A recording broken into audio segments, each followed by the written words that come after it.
Amigos, ¿cómo están? Deseamos que Dios les bendiga. Hoy continuaremos con aquella serie que iniciamos, estudios sobre Jesús y la ley. En esta ocasión seguiremos estudiando con Romanos, el libro de Romanos, capítulo 1 especialmente, con algunas ideas que pueden ser estimulantes para todos nosotros. Gracias por acompañarnos y deseamos que Dios les bendiga. Abrimos pues la Biblia en Romanos capítulo 1. Vamos a salpicar algunos versículos. Uno de ellos es el versículo 8. Miren qué tan alto concepto Pablo tenía de aquella iglesia, la iglesia de Roma, a la cual escribe esta carta aproximadamente por el año 58. Tiene un contenido tan rico, tan especial, y que hasta el día de hoy la carta trae mensaje de esperanza, de confianza en la obra que Jesús hizo en nuestro favor. Pero en aquel tiempo, los romanos, los miembros de la iglesia de Roma, pues habían difundido su fe a lo largo de toda la zona conocidas. Es lo que nos cuenta entonces Romanos capítulo 1, versículo 8 en adelante. Vamos a leer. Primeramente doy gracias a mi Dios mediante Jesucristo con respecto a todos vosotros, de que vuestra fe se divulga por todo el mundo. Qué interesante saber que la fe de una iglesia pues está siendo conocida, ya que, recordemos, era la metrópoli del mundo, la capital del mundo, Roma, del Imperio Romano en aquel tiempo. Y ahora, unos 6 años más tarde, iban a ser mucho más conocidos por causa de la persecución de Nerón, quien quemó la ciudad de Roma por el año 64. Y él cargó culpa contra los cristianos, a quienes castigó, y por lo tanto la fe de esos creyentes inocentes iba a ser mucho más conocida. Miremos los restantes versículos. Porque testigo me es Dios, a quien sirvo en mi espíritu en el evangelio de su Hijo, de que sin cesar hago mención de vosotros siempre en mis oraciones, rogando que de alguna manera tenga al fin, por la voluntad de Dios, un próspero viaje para ir a visitarlos. Acordémonos que Pablo había planeado visitar Roma en su paso en dirección a España. Él no quería llegar a lugares donde ya hubiera obra establecida, como era en Roma. Si bien no se sabe quién fue el que inició la iglesia, quién predicó allí y dio los estudios bíblicos para que se levantara una congregación, seguramente fueron judíos que salieron cuando la expulsión de Pablo, acordémonos, en el año 34, luego de la muerte de Esteban, él produjo una fuerte persecución y los cristianos salían por todas partes a llevar el evangelio. Y muy posiblemente un grupo de esa gente viajó también hasta Roma. Repasemos esos textos como nos lo cuenta en Hechos capítulo 8, versículos 1, 4, 5 también, donde miraremos el ejemplo de Felipe, uno de los misioneros que sale de Jerusalén a predicar en Samaria. Y Saulo consentía en la muerte de Esteban. En aquel día hubo una gran persecución contra la iglesia que estaba en Jerusalén, y todos fueron esparcidos por las tierras de Judea y de Samaria, salvo los apóstoles. Versículos 4 y 5 miramos ahora acerca de esa gente que salen a predicar. Pero los que fueron esparcidos iban por todas partes anunciando el evangelio. Entre ellos Felipe, dije, versículo 5, uno de los 7 diáconos, descendiendo a la ciudad de Samaria, les predicaba a Cristo. Ahora, en el capítulo 11, 19 y 20, miramos a estos hermanos también, otro grupo de hermanos, obviamente, llevando el mensaje, pero en este caso solamente de judío a judío, en el versículo 19. Pero en el 20 hay un avance mejor, de judíos a gentiles. A ver, miramos el texto de estos primeros misioneros del cristianismo. Ahora bien, los que habían sido esparcidos a causa de la persecución que hubo con motivo de Esteban, pasaron hasta Fenicia, Chipre y Antioquía, no hablando a nadie la palabra, sino solo a los judíos, de judío a judío. Pero en el siguiente versículo vemos a los valientes que cruzan la barrera de la etnicidad, de la raza, ahora judíos hablándole a los gentiles, a los griegos. Miramos el versículo 20. Pero había entre ellos unos varones de Chipre y de Cirene, los cuales cuando entraron en Antioquía hablaron también a los griegos, anunciando el Evangelio del Señor Jesús. Así que ahora estamos hablando de Roma. ¿Quiénes predicaron en Roma? ¿Quién evangelizó a Roma? Obviamente no fue Pablo. Él mismo dice que iba a ir de camino a España para abrir obra, ya que la obra estaba abierta en Roma, y él por eso manda una carta. No se sabe quiénes, aunque en el capítulo 16, Pablo menciona, 16 de Romanos, algunos de sus parientes que ya vivían allí, e incluso él dice también, anteriores a mí, en el conocimiento del Evangelio de Cristo. Así que estos parientes judíos habían abrazado la fe cristiana y posiblemente algunos de ellos fueran los evangelizadores de la ciudad de Roma y formara la iglesia de Roma. Ya miraremos oportunamente el capítulo 16, pero por lo pronto ahora volvamos al capítulo 1 para mirar más detalles de los movimientos que Pablo está haciendo para llegarse a estos cristianos en Roma. Miremos los textos nuevamente.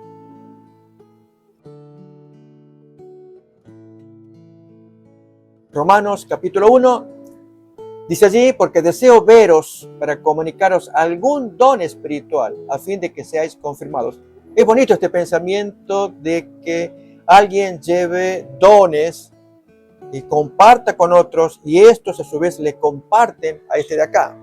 ¿Saben? En eso consiste la camaradería cristiana, la comunión entre hermanos, el compartirse mutuos dones, dones de servicio, dones de conocimiento, dones de hospitalidad, dones de amor, donde un creyente puede aprender del otro. Déjenme que les cuente alguna ilustración, amigos. Yo recuerdo momentos muy gratos de mi paso como evangelista, yendo por diferentes ciudades aquí en la zona de California. En alguna ocasión llego a una localidad no muy lejos de San Francisco para tener una campaña de evangelización, una semana, y me recibieron muy bien. Los hermanos pues me dieron todas las atenciones, yo las predicaciones en la noche, y uno de los diáconos me presenta un matrimonio, y entonces el matrimonio me dice: pastor, ¿nosotros podemos compartir algo? Sí, hermanos, lo que ustedes tengan. Bueno, yo no sé predicar, yo no sé hablar. Lo que yo sé hacer es hacer unos refrigerios, unas comiditas. Si ustedes permiten, las noches, cuando vienen las visitas, los hermanos, todo, ahí va a haber servida unos pasteles, un té, un líquido. Claro que sí, hermana, le dije yo a ella y al marido. Por supuesto, traigan. Y así fue todas las noches. Después de la predicación, allí todos venían, se servían y nos sentíamos tan a gusto. Mientras los hermanos compartían el conocimiento de la palabra de Dios, me tocaba a mí dirigir la palabra, otros dirigían los cantos. Esta pareja tenía un don para compartir, su hospitalidad, lo que ellos sabían hacer y lo hacían bien. Así es, hermanos, ¿cómo podemos compartir dones espirituales? Es lo que Pablo está diciendo en esta porción. Miramos otra vez de Romanos capítulo 1, versículo 11. Deseo veros para comunicaros algún don espiritual. Y yo agregaría, y ustedes me comunican el suyo. Los que ustedes tengan me lo den, me compartan conmigo también. Miramos todavía más de la primera carta de Pablo, primer capítulo, versículo 12 a continuación. Esto es para ser mutuamente confortados por la fe que nos es común a vosotros y a mí. Ahí lo está diciendo, mutuamente confortados. Pero no quiero, hermanos, que ignoréis que muchas veces me he propuesto ir a vosotros, pero hasta ahora he sido estorbado, para tener también entre vosotros algún fruto, como entre los demás gentiles. Noten que él quería ver un fruto. ¿Cuál fruto puede tener un predicador, un maestro como lo fuera Pablo? Es ver la gente que oye la palabra y se convierte. Quiero ver un fruto. Es decir, siembra la semilla y luego ve el fruto de esa persona que escuchó y acepta y luego decide aprender más para entregar su corazón al Señor, para desear cambiar, para ser una persona diferente. Ese es uno de los mejores frutos, los más preciosos que un predicador, un maestro de Biblia puede tener. Y es lo que Pablo está diciendo. Yo quiero comunicarles dones. Ustedes ya son creyentes, pero quiero comunicarles dones de conocimiento en el caso de Pablo, a ver si puedo cosechar algún fruto de recepción, un amén de los hermanos que digan: wow, así que así es el Evangelio, así son los textos. No sabía yo cómo se leía esta porción del Antiguo Testamento. Pablo era un maestro y él quería cosechar dones también de conocimiento, de gratitud, de recepción, de aceptación del mensaje de los oyentes. Seguimos leyendo. A griegos y a no griegos, a sabios y a no sabios, yo me siento deudor. Precioso concepto de un hombre que había sido enemigo de Cristo, pero ganado por el Evangelio, por el poder de Dios. Ahora, para predicar, él dice, yo soy deudor. Yo me debo a ustedes, yo les debo a ustedes. No, tú no me debes nada. No, yo te debo. El conocimiento que Dios me ha dado, te lo tengo que transmitir. Quiero compartírtelo. Me siento deudor a todos. Y en cuanto a judíos, allí sí se va a encontrar con sus hermanos de raza, pero enemigos por causa del Evangelio. Era muy doloroso para él porque él había formado parte de esa ideología, de esa cultura. Él había sido incluso hasta uno de los adalides, de los líderes, caudillos de ese rechazo a Cristo. Y ahora estando del bando contrario, llegarse a ellos, deudor a los judíos, dice él. Y sin embargo lo va a hacer, aún con riesgo de su vida, con peligro de que lo maten. Y a griegos también él tiene que predicar. Así pasa cuando uno tiene un conocimiento de Jesús, o es lleno por el poder del Espíritu Santo. Dios le da gracia, dones, para salir a compartir con otros. Ese es el caso de Pablo. Pero sigue diciendo más. Miremos. Así que en cuanto a mí, pronto estoy a anunciaros el Evangelio también a vosotros que estáis en Roma.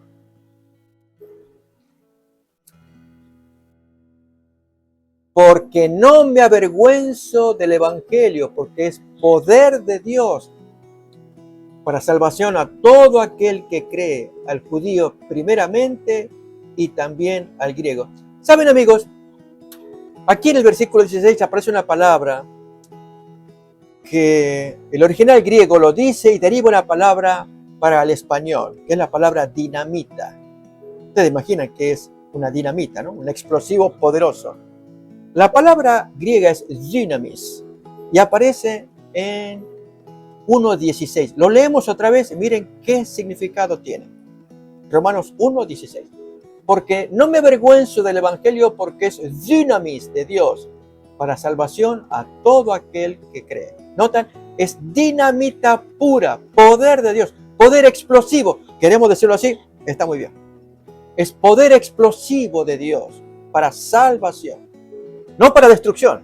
Muchas veces cuando ponemos las dinamitas, ¿cuántas veces se usa dinamita con buenos propósitos? Explotar minas, abrir boquetes, y allí entran los mineros para trabajar muy arriesgado trabajo. U otro propósito con la dinamita, destructivo, a veces con malas intenciones también. Pero en el caso de Dios, eso es poder. Insisto, la palabra original dynamis es la griega, de la cual deriva dinamita. Pero entonces me deja un mensaje. Es poder que explota para salvación de todos.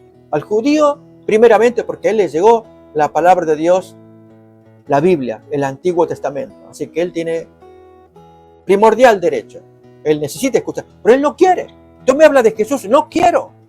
No te creo en tu Mesías. El Mesías que nosotros entendemos es otro, no el que tú predicas. Bien, ese fue el gran conflicto, amigos, que Pablo tuvo en el primer siglo. Y a lo largo del tiempo también. Y de remate, los cristianos que defendían su Cristo lo hacían tan mal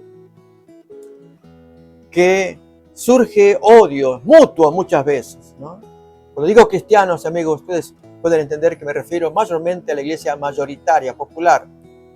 Ya del segundo siglo en adelante también se nota más esta tendencia antijudía de parte de cristianos, que luego desembocará en persecuciones contra judíos, justificando la persecución en el hecho de que el Nuevo Testamento cuenta de que Jesús fue rechazado y sentenciado a muerte por parte de los judíos. Muy triste considerar que eso nos da a nosotros pie para tener rechazo a esa gente. Sucedió un hecho histórico, está narrado en la Biblia, en el Nuevo Testamento. Pero eso no significa que se justifique nuestro rechazo. Pablo dice, yo soy deudor. No soy enemigo. Y como deudor tengo que llegarme primeramente al judío, porque él es el que recibe la salvación, el poder de Dios como dinamita que explota para salvación. Él tiene el primer derecho de escuchar. Y luego el resto de la gente, porque a ellos les llegó primeramente la palabra de Dios. Quizás para reforzar esta idea, invito a que leamos 3:1 de Romanos. ¿Qué ventaja tiene el judío sobre el gentil? Dirá el capítulo 3, 1 y versículo 2. Ahí nos da la respuesta. Miremos.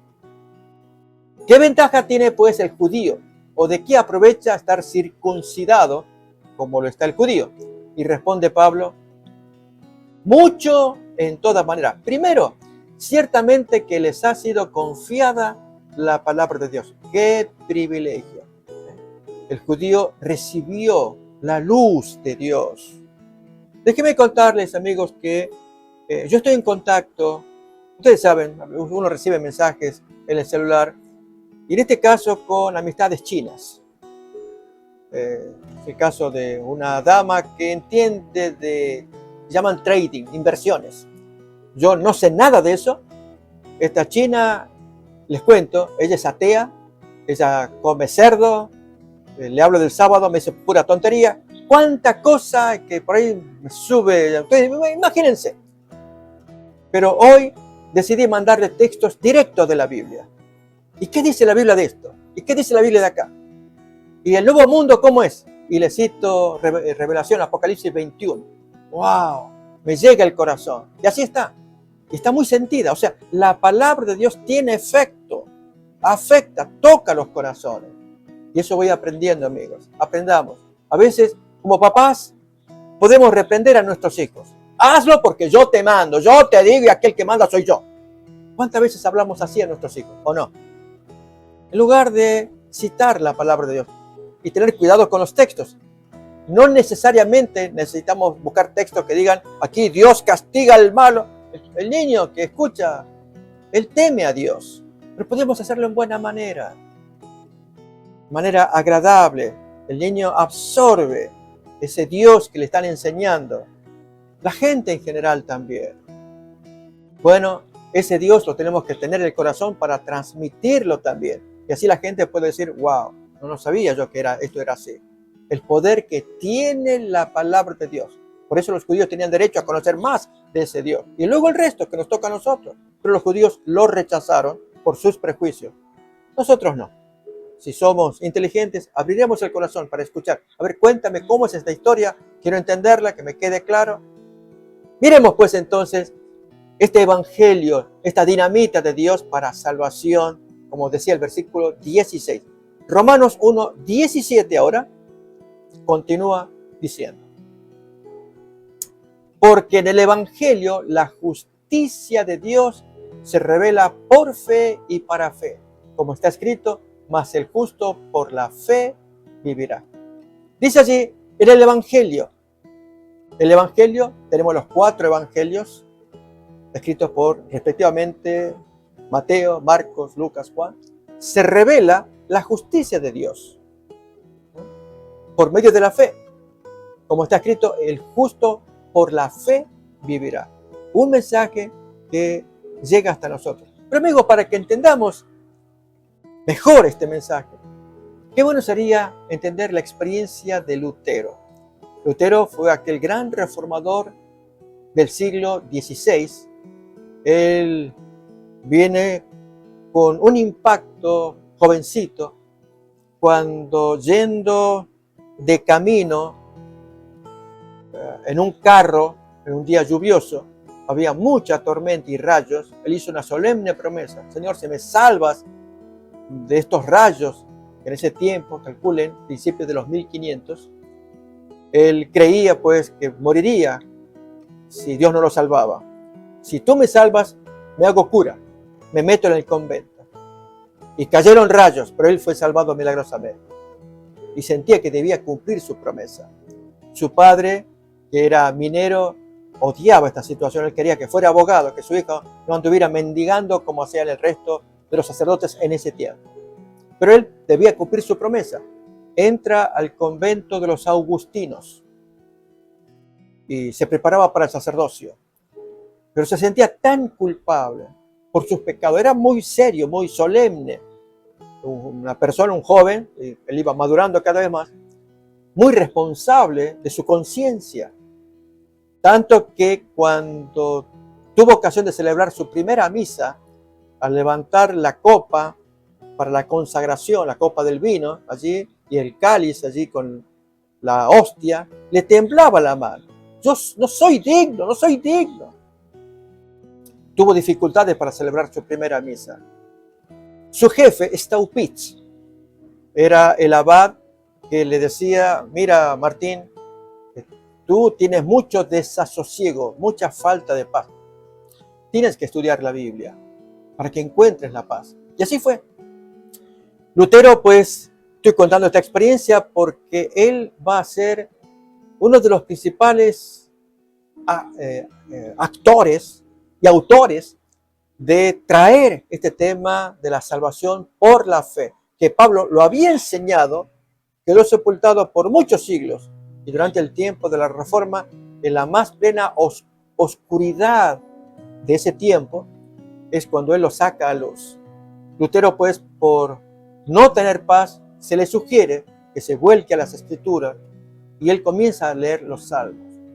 Un hombre que pasaba noches enteras en la celda, recuerden los conventos allí, que se preparaba, ya estaba en su cuarto como una celda, lógicamente una celda voluntaria donde él entraba allí, vivía, recibía la comida, hacía sus trabajos diarios, pero tenía la conciencia que le martillaba, porque era muy estricto consigo mismo.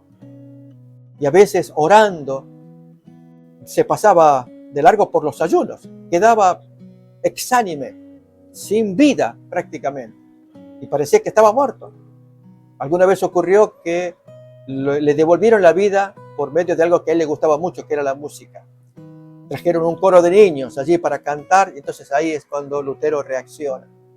Y fueron severos sus jefes con él. Martín, tú no puedes vivir de esta manera. Pero él no encontraba consuelo. ¿Cuándo? ¿Cómo? ¿Dónde encontró consuelo? Quiero compartirles, amigos, la historia que nos cuenta un autor. Aquí les quiero mostrar, es Cristo Nuestra Salvación, este libro acá, ahí lo tenemos, y vamos a leer una parte de esa historia donde Lutero, al volcarse a los salmos, al volcarse a la Biblia, ahí comienza a buscar paz, pero encuentra confusión, como puede pasar con alguno de nosotros, ¿sí? Y Lutero persistió, hasta que vio la punta del ovillo, como solemos decir. Allí su mente se iluminó, se le abrió el cielo en medio de la confusión que hasta ese tiempo él llevaba, porque entendió el libro de Romanos, capítulo 1, cuyo texto hoy queremos analizar. Bien, les comparto pues esta breve lectura extraída del libro. Su autor es La Rondel, y ustedes lo pueden leer aquí junto conmigo. Antes de que Lutero se convirtiera en el gran reformador, la palabra más terrible y alarmante de la Biblia para él era justicia. Qué interesante. ¿Por qué? Porque él tenía el concepto popular de lo que era justicia. Ahí lo tenemos todo ya para leerlo, ¿no? Antes de que Lutero se convirtiera en el gran reformador, la palabra más terrible y alarmante de la Biblia para él era justicia. Incluso al leer Romanos 1:17, noten ustedes cómo él lo interpreta. Porque en el Evangelio se revela la justicia de Dios. Una justicia que es por la fe desde el principio hasta el fin. Esencialmente lo que diría el texto, ¿no? Su alma sensible temblaba como una caña, percibiendo la santa justicia de Dios y su propia indignidad a los ojos de Dios. En respuesta, se esforzó al máximo haciendo penitencia y otras buenas obras, según lo prescribía la iglesia de esos días. Con sus ayunos, oraciones de rodillas y cuánta historia que este hombre hacía, pero no encontraba paz. En su mente, la característica dominante de Dios era su justicia, en la que no se toleraba ni el más mínimo deseo egoísta. Lutero solo podía concebir la justicia de Dios en términos del concepto latino de justitia, es como se dice en latín, que tenía únicamente el significado jurídico de justicia retributiva o justicia castigadora. En consecuencia, los teólogos medievales veían la justicia de Dios únicamente en términos de Dios como juez, como castigador. Por lo tanto, la oración de David en el Salmo 31 era un enigma inexplicable para Lutero. No entendía. Dice el Salmo 31, líbrame en tu justicia. ¿Pero cómo que me vas a librar en tu justicia castigadora? David, el autor del Salmo, confiaba en la justicia de Dios, por lo cual le pedía, líbrame. La misma confusión existía cuando él leía el Salmo 143. Escucha mi clamor en tu justicia. Otra vez lo mismo. ¿Cómo Dios me puede salvar usando la justicia de Él? Si usa su justicia, me condena. Porque la palabra justicia resonaba en los oídos de Lutero como la ira y el terrible juicio de Dios únicamente. Desesperado recurrió al Nuevo Testamento en busca de consuelo. ¿Cuál es el verdadero significado del Evangelio?, se preguntaba. Abrió el libro de Romanos. En el primer capítulo, versículo 16, leyó: el Evangelio es poder de Dios para salvación. ¡Salvación! Eso era lo que Lutero había estado buscando durante muchos años, pero no había podido encontrar. Aquí Pablo le dice que el Evangelio es poder de Dios para salvación. Lutero estaba entusiasmado, anhelando el secreto del Evangelio. Siguió leyendo con entusiasmo, porque en el Evangelio se revela la justicia de Dios. Otra vez cae lo mismo, versículo 17. El terror de él, la justicia de Dios, justicia retributiva, castigadora.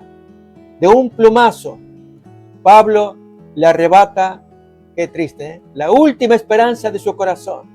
El apóstol le dice que el Evangelio mismo es una revelación de la justicia de Dios.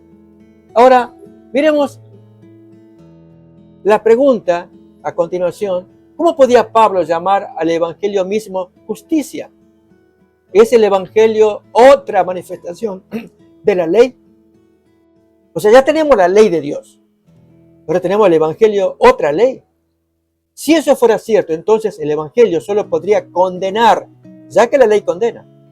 Pues ¿acaso la justicia no significa siempre que Dios trata a cada hombre según lo que merece? Y la mayor parte, el 99% de los hombres, hacen cosas malas, por no decir el 100%. Por lo tanto, merecen ser castigados. Eso es la justicia, es como Lutero entendía justicia de Dios. Lutero intentó comprender el texto estudiando su contexto. Llegó a Romanos 3:21, y así haremos nosotros. Vamos a ir leyendo y comentando lo que sigue de Romanos 1 hasta llegar al capítulo 3 y más todavía. Noten qué interesante lo que vamos a leer ahora. Pero ahora, aparte de la ley, se ha manifestado la justicia de Dios. Oh, esa es la clave. Que aparte de la ley. Énfasis añadido. De repente su visión se aclaró. Por la gracia de Dios pudo comprender lo que Pablo quería decir. La justicia de Dios no era una justicia exigida al hombre, sino una justicia que se ofrecía al creyente en el Evangelio. Era, por lo tanto, una profunda expresión del amor de Dios. Dios en su gracia ofrece la justicia de Cristo como su propia justicia divina al creyente. Esa es la justicia de Dios. Es la justicia de Cristo. Esa es la salvación del Evangelio. Él justifica al pecador mediante la justicia de Cristo. La justicia del Evangelio no es obra nuestra, sino su don, por el cual nos justifica y nos hace justos. Fue en ese momento que Lutero fue liberado. Podía cantar. Ahora los salmos le sabían bien. Él testificó: me pareció como si hubiera nacido de nuevo, como si hubiera entrado al paraíso por las puertas recién abiertas. De repente, la Biblia comenzó a hablarme de una manera completamente diferente. La misma frase, justicia de Dios, que antes yo odiaba, era la que ahora amaba más que todas. Así fue como ese pasaje de Pablo se convirtió para mí, dice Lutero, en la puerta del paraíso. De inmediato, toda la Escritura me mostró otra cara. Eso escribió Lutero en una obra que se llama Obras de Lutero, en el volumen 34, ahí tenemos la página. Noten un testimonio de aquel que fuera gran reformador cuando empezó su obra en 1517, clavando 95 propuestas contra la venta de las indulgencias. Nos acordamos quizás de ese magno evento. Así, amigos, estamos solamente repasando, porque ya vamos a llegar al capítulo 3. Los textos que ahí se nos cita, versículo 21, para comentarlos también. Este concepto, que aparte de la ley, se manifestó la justicia de Dios, y que esa palabra, aún hasta el día de hoy, crea en el hombre una sensación de inseguridad.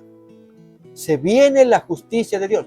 Si escuchamos esa expresión, ¿qué nos viene al corazón? Cuando se habla de las señales del fin, cosas que están ocurriendo actualmente, como terremotos, inundaciones, tsunamis, fuegos salvajes destruyendo propiedades, maldad de la gente, guerras. Y Jesús predijo que serían las señales para la aparición de Él en su segunda venida. Y se manifestaría la justicia de Dios. ¿Qué entendemos? El castigo de Dios, porque todos somos pecadores. ¿Sí? Amigos, el texto que ya vamos a estudiar de Romanos 3:21 dice que aparte de la ley se manifestó la justicia de Dios o salvación de Dios, encarnada en Jesús. Y ese es el mensaje tan precioso de la carta a los romanos. Quiero decirles que hay esperanza para nosotros cuando vamos a Jesús, tal como nos invita Pablo en la experiencia que él mismo tuvo persiguiendo a los cristianos, y que Jesús se le apareció a él por misericordia. Y que Pablo asustado, Saulo de Tarso en ese tiempo, ¿quién eres? ¿Quién eres? Yo soy Jesús a quien tú persigues. Dura cosa te es dar patadas contra la punta. Fue la expresión que Jesús usó en su aparición a Pablo, texto que ya iremos estudiando. Solamente me anticipo para contar que la experiencia de Pablo puede ser la nuestra en este estudio que haremos de la carta a los romanos. Vamos pues entonces ahora a Romanos capítulo 1, versículo 18 en adelante. Va a cambiar el concepto.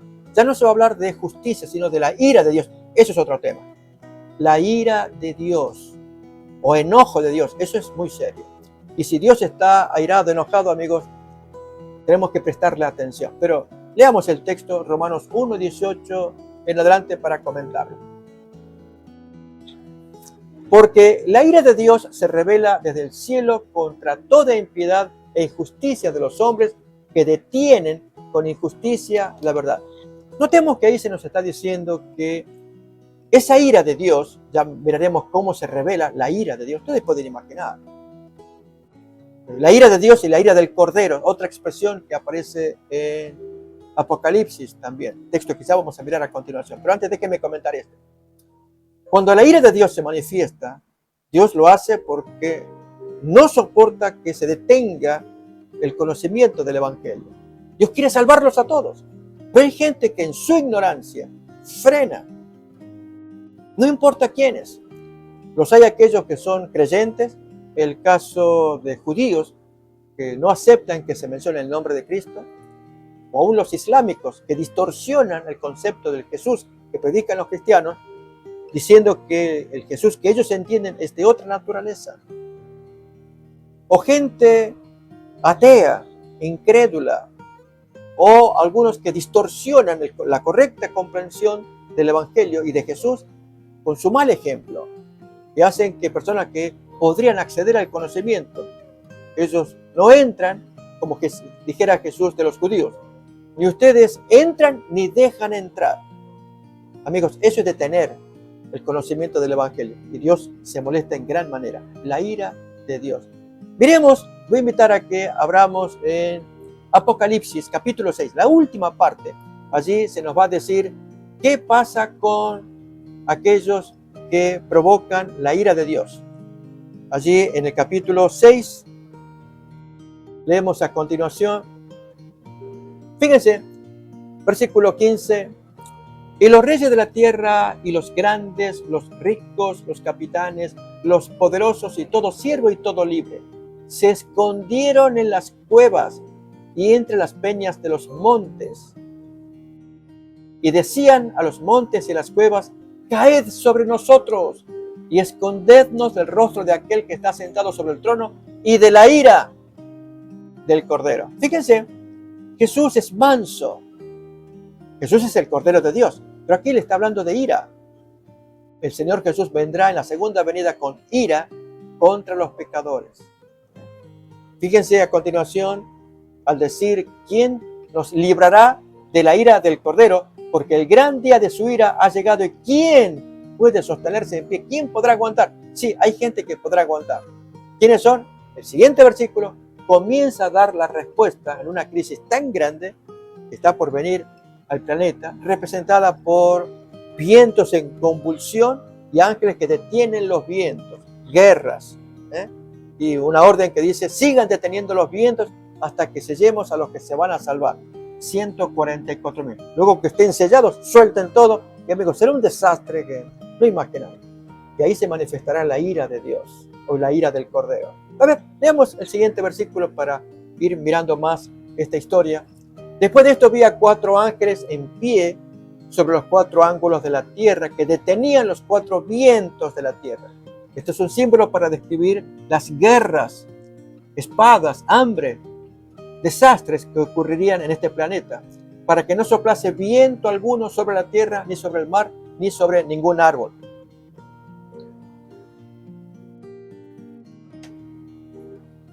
Vi también a otro ángel que subía de donde sale el sol, y tenía el sello del Dios vivo, y clamó a gran voz a los 4 ángeles a quienes se les había dado el poder de hacer daño a la tierra y al mar: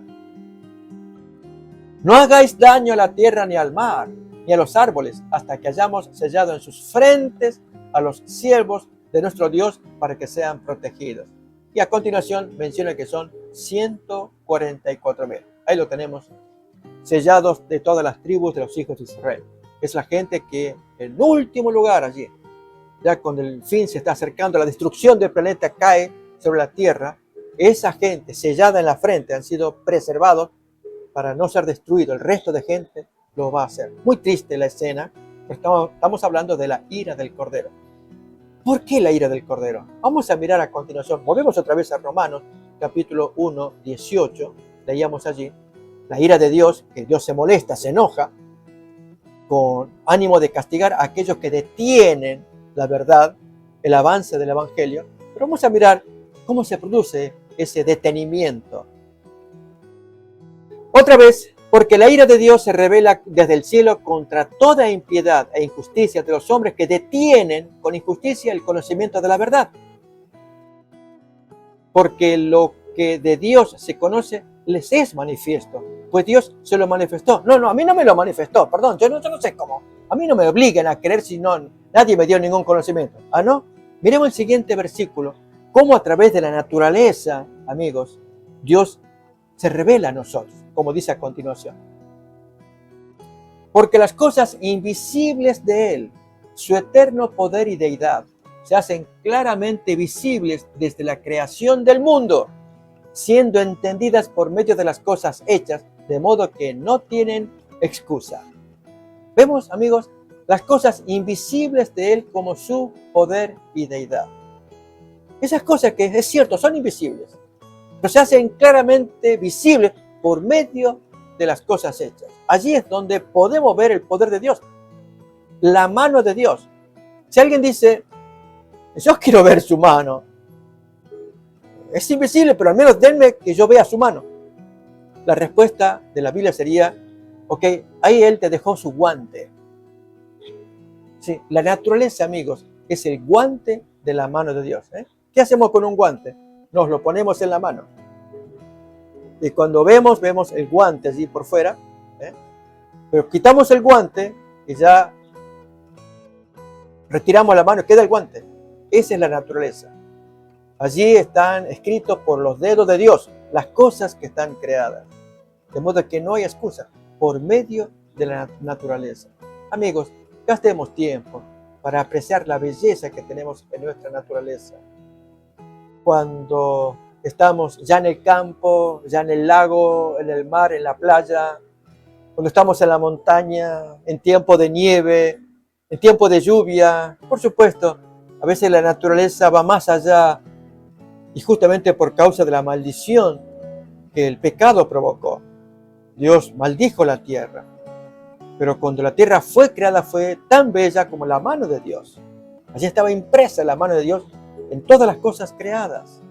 Pero he aquí que a pesar de que haya evidencia de la mano de Dios en la obra creadora, el versículo que viene nos va a contar cómo el hombre decidió ignorar todo eso para llevar su propia vida y provocar la ira de Dios. Y al hacer esto, amigos, cada vez el hombre se hunde más y más. El texto nos dirá que Dios los tiene que abandonar, los entrega a sus pasiones. Leemos pues versículo 21 en adelante para mirar este desenlace tan triste de la ira de Dios. Pues habiendo conocido a Dios, no le glorificaron como a Dios, ni le dieron gracias, sino que se envanecieron en sus razonamientos y su necio corazón fue entenebrecido. No sé, amigos, si a ustedes les pasará, si ven algunos videoclips, algunos shorts, videos cortos, en donde hay discusiones acerca de el Dios creador. Algunos que intentan probar, hay algunos muy buenos argumentos, hay algún profesor que tomando Génesis 1:1, allí menciona acerca de tiempo, de materia y espacio. Dice, allí se ve todo junto en el versículo 1. En el principio creó Dios y comienza a decir, el cielo y la tierra. Ahí tenemos el texto. ¿No? Los cielos, la materia. La tierra. Los cielos sería el espacio. Noten, al tener entonces el tiempo, es en el principio, en algún momento del tiempo, creó la cosa, la tierra, y un espacio, los cielos. Pero quien tiene que hacer esto, tiene que estar fuera de ello. Decía este profesor, estoy recordando el argumento, ¿no? Es como el relojero. El relojero cuando hace el reloj, no puede estar dentro del reloj, está de afuera. Y de afuera pues arma algo precioso como es el reloj. ¿Cómo le pasó a este creador que desde afuera hizo qué cosa? En el principio, el tiempo, desde el comienzo del tiempo, hizo la cosa, la materia, la tierra y el espacio, los cielos. Pero no puede estar adentro, tiene que estar afuera, como el relojero que está afuera. En fin, comenzaba a razonar el profesor, lo hizo rápido, muy inteligente. Pero hay quienes lo niegan, sacan sus teorías de Big Bang y demás, ¿no? ¿Saben, amigos? Déjenme contar lo que una jovencita hizo en su defensa del Dios cuando alguien le decía, mira, yo esas cosas no creo en Dios, no creo. Mira, déjame decirte algo. Nosotros somos imagen de Dios. Dios, así dice la Biblia. Y al haber sido creados, hechos a imagen de Dios. Te lo voy a ilustrar. Yo soy el ejemplo del guante también. Tú metes la mano en el guante, ¿sí? Y el guante entonces cobra vida, porque los dedos que están en su interior mueven y el guante pues se mueve, es obvio, ¿sí? Así pasa con nosotros. Dios mora adentro, no lo podemos ver. Cuando mora, allí es donde sale el amor, salen las palabras, sale la dulzura, sale la esperanza, porque hablamos, nos exhortamos, nos consolamos. Y un hermano que tiene Espíritu Santo adentro, que tiene la vida de Dios adentro, le transmite al compañero. Es lo que esta joven intentó decir con la mano y el guante. Nosotros somos el guante y la mano se mete adentro para dar vida y mover a ese guante. Amigos, diversas maneras de explicar a Dios. Pero miremos ahora lo que el texto de Romanos nos dice al revés. Sabiendo todas estas cosas, esa gente se envanecieron en sus razonamientos e hicieron esto. A ver, repasemos nuevamente. Profesando ser sabios, se hicieron tontos. ¿De qué manera?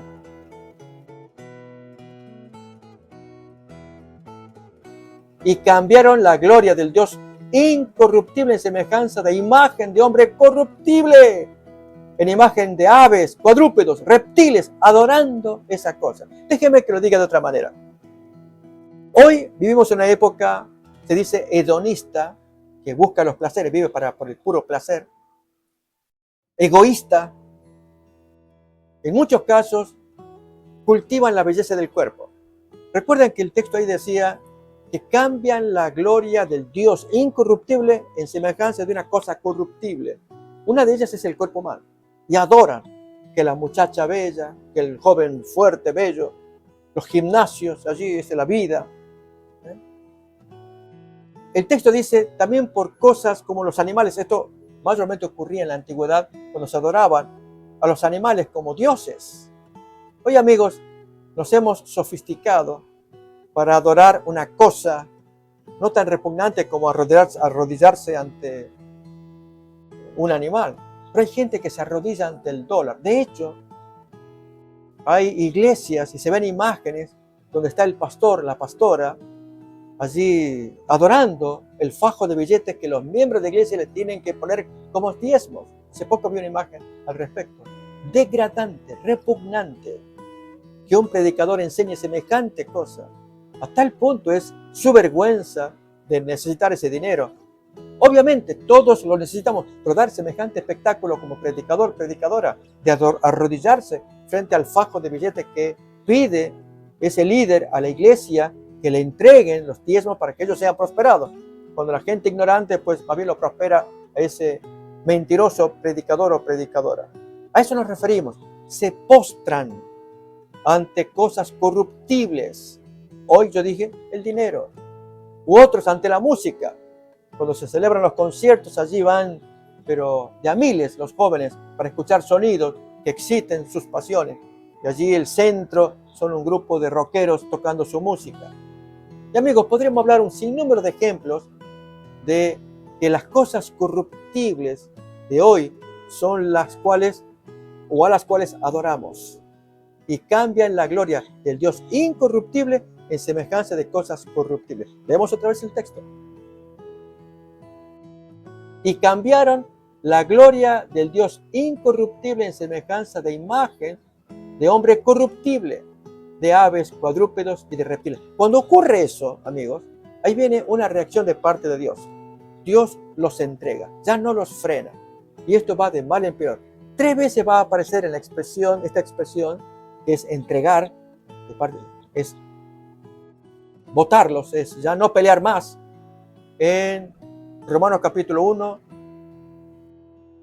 24, 26, 28. Textos pares, vamos a mirar ahora, donde muestra que cuando el hombre persiste en el mal, ya Dios no puede luchar.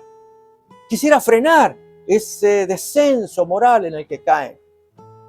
La ira de Dios ya se va a manifestar porque es profundo el descenso al cual están yendo. Verémoslo en el versículo 24 a continuación, cuando cambiaron la gloria del Dios incorruptible en cosa corruptible.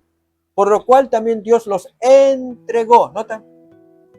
Los cedió. Ya no pelea más por ellos.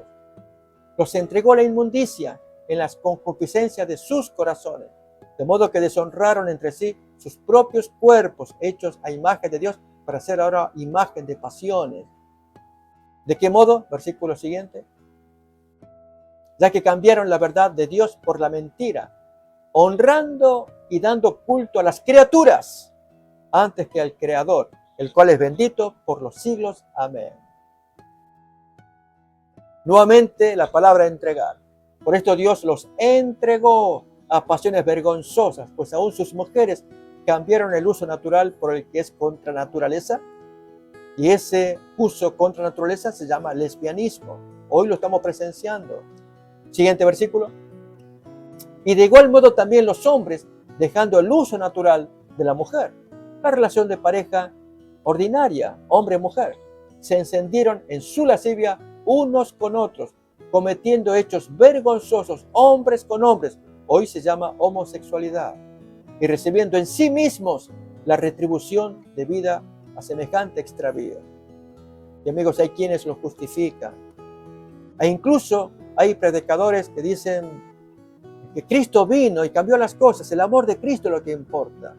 En la relación de amor de dos personas, hombre con hombre, mujer con mujer. Mientras se amen, no se divorcien, vivan felices.